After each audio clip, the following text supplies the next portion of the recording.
Tom, you mentioned you'd like to work yourself out of a job. Do you have a timeline?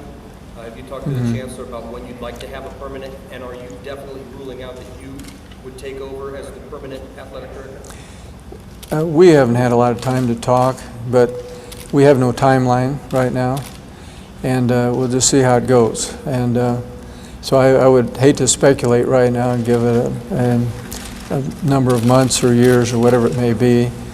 But when the Chancellor says, we've had enough of you, you've done all you can, whatever, go off into the sunset, catch a few fish, I'll go. And so when that'll be, nobody knows. You know, first thing I got to do is just get to know the people in the athletic department. I've been gone so long over there, and there have been so many changes that most of them I really don't know. I'm sure the next couple of weeks I'll just be wandering around saying hello to people and trying to figure out what they do and who they are, and let them know me a little bit better. Coach, is it fair to say that you will not make any changes in the football coaching staff until the season is over? Is that what you said? No, Bill Callahan's in charge of the football staff, and so he will be in charge until the season's over, and then we'll evaluate it at that time. Now, one thing I would like to say, that I don't believe in leaving people dangling, and so I'll let them know what my assessment is as we go along. I'll talk to people regularly, and I'll probably have a meeting with football staff sometime soon, and just lay out some things that I've observed, and we'll go from there. But there won't be anything major, no changes really, until after the season, and then maybe not at all. We'll just see how it's going.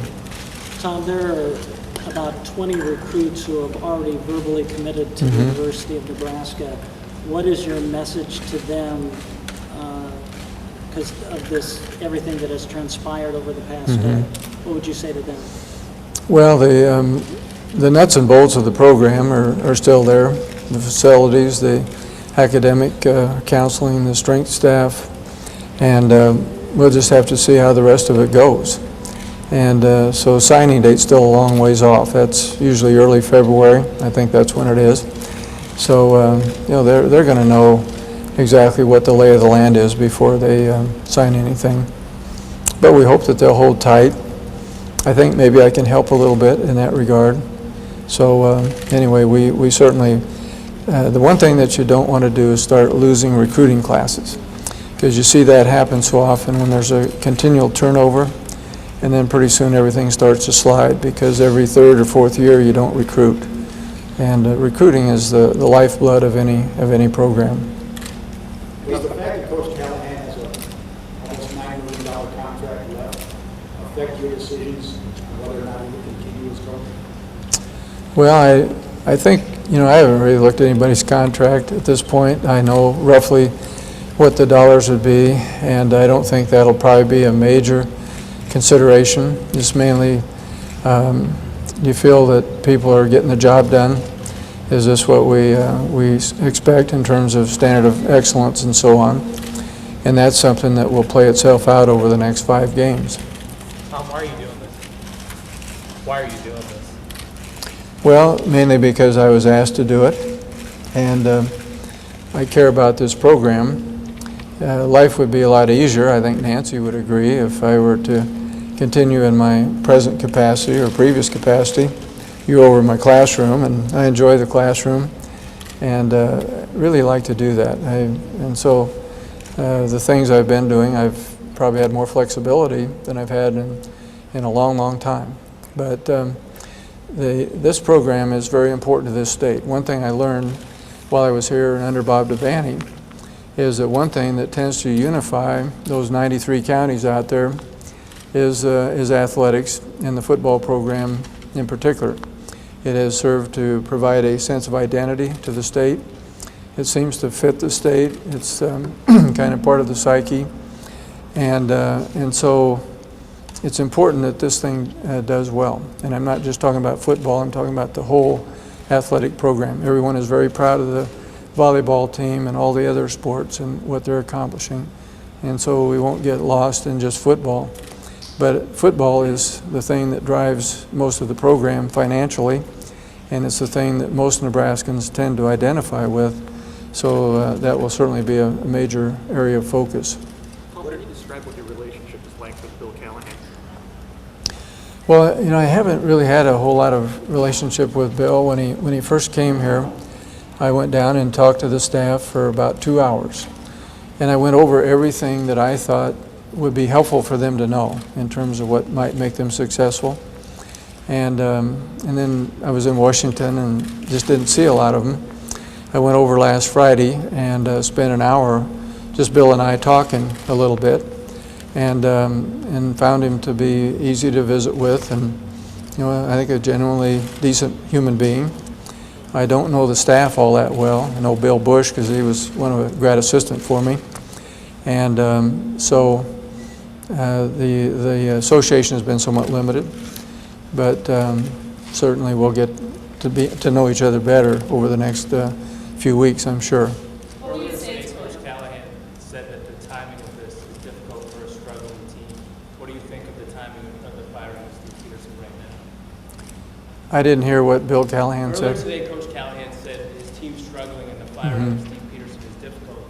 Just another adversity for this team. What do you think of the timing of this? Well, it is what it is, and this was certainly not of my choosing.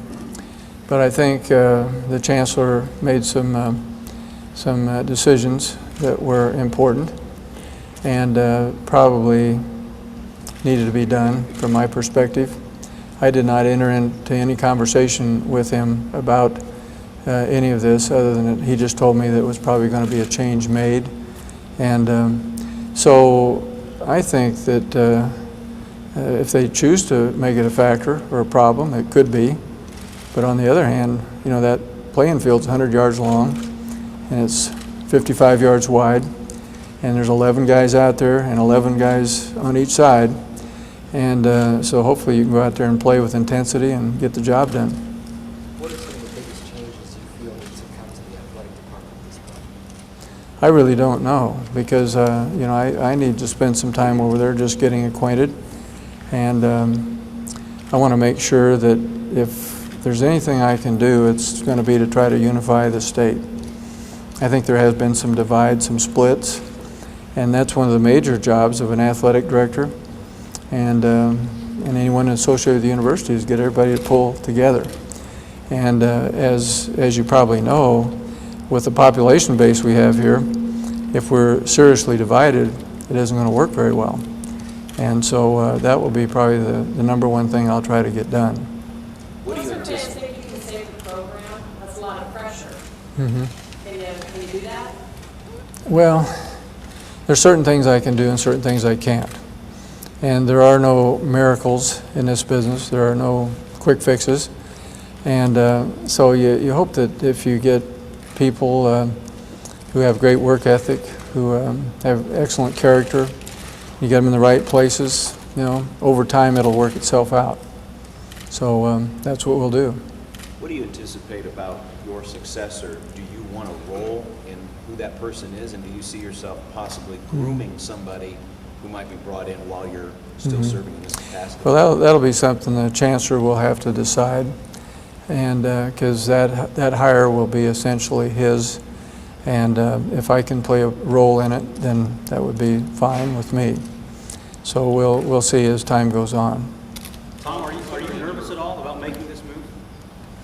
No, I'm not nervous at all. I've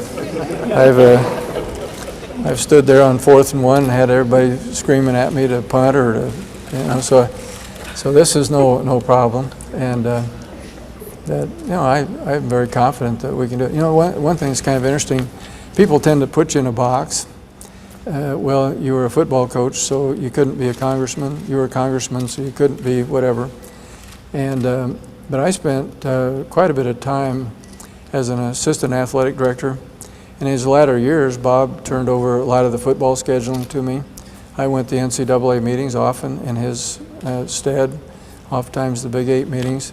In Congress, I worked on steroid legislation, agent legislation, some gambling issues, dealing with athletics, and was in a lot of hearings. And so I've seen athletics from lots of different angles. And I don't feel at all uncomfortable about this.